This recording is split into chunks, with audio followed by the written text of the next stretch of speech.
Many are still reeling from a proposal from P&R to deprioritise the second phase of the hospital modernisation project in favour of finishing the education programme.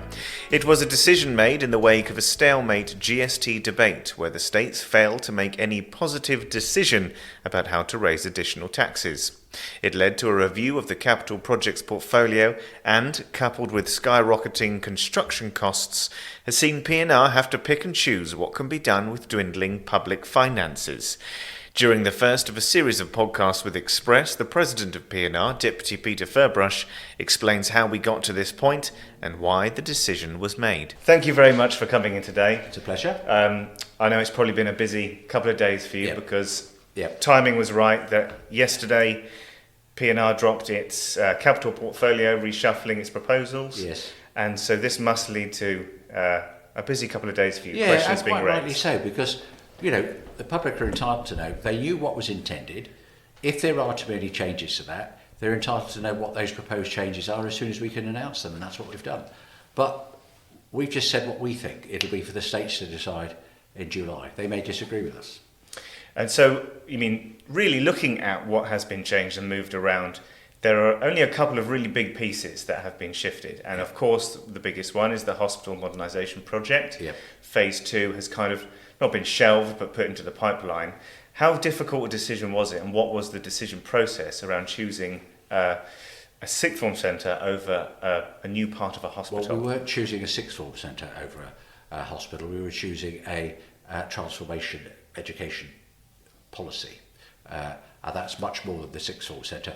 People rightly centre upon the sixth form centre, but of course it's the further institute generally that is being or would be processed. Very difficult decision, because every single project is valuable to the community, is of good value. It's already been through a process whereby that's the States of Guernsey, have evaluated it and say, yes, we should do the hospital, we should do the school, we should do the bus fleet, all these kind of things. That's already been through a process. So, last time the capital projects were discussed with the government work plan, something like the Guernsey Institute was actually separate from the programme of education. So now it all seems to come under the same umbrella. Is there a move to... No, I think they've been consistent. Education have been consistent in relation to that. I don't believe there's been any inconsistency at all. If it was just a sixth form centre, there might have been other decisions made. But we've also, there were two major considerations. I'm generalising now, not just talking about the hospital or the schools. The first is the building industry. Anybody who lives in Guernsey knows the building industry is red hot. You try and get a builder to do anything, and they are genuinely very, very, very busy. So if we were to put two major projects, in other words, hospitals phase 2 and 3, because it's been joined together, and the schools project together, that would be hundreds of millions of pounds coming onto the market, the construction market at the same time. And there aren't that many good, competent builders of that size. We've got lots of good, competent builders in Guernsey, I don't mean that, but of that size who could manage that kind of project. So that was one consideration. And the other is, decisions have consequences. The states, and I don't exclude myself from that at all, the states in the January and February debates concluded by not making any decision at all about tax raising matters. Some will say, well, you should have followed ours, and some will say, well, you should have followed this. But the fact is, we followed none, and we made no decision at all.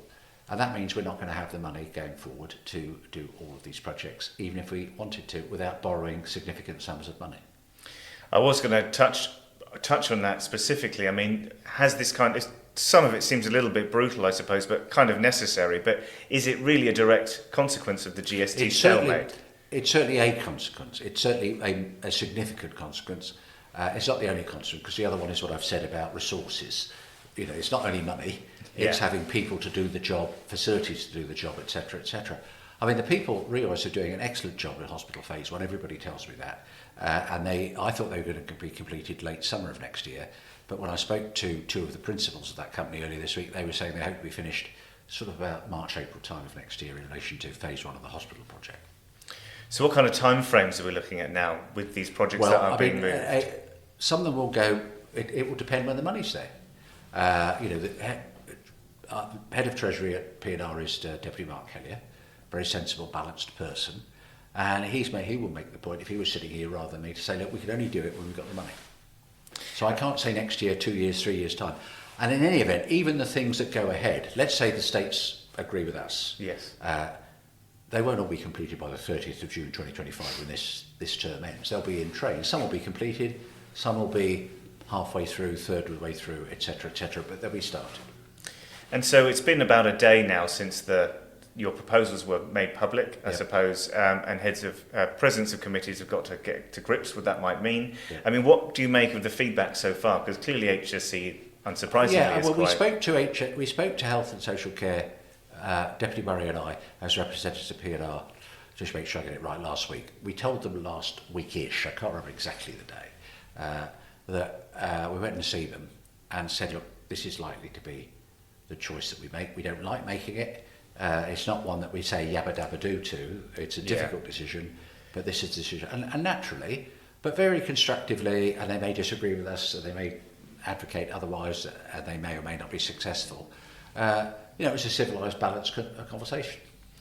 And I wanted to wrap my head around a little bit about the review scoping solutions column to this. What does that mean for projects like Smart Court and the bus infrastructure, the fleet being phase 3 of that? It means we've got these like 4 columns now, which we sent out with the media release yesterday, and those that are in the furthest away column are going to be delayed significantly. What happens if your proposals fail? Well, then we'll have to. We are in a democracy, so whatever the states decide in July will have to be implemented. So let us just say, the states say all these projects have got to go ahead. We don't care what P&R has said. Every single project's got to go ahead. We will be saying, well, we don't have the money to do them all, so therefore the states of Guernsey, basically telling us that we've got to go out and borrow money. That'll be difficult. I mean, the states can borrow money, but it'll cost a lot of money. Yeah. And it's like our own personal circumstances. You don't borrow money unless you feel you can repay it. It would take us a long time to repay it.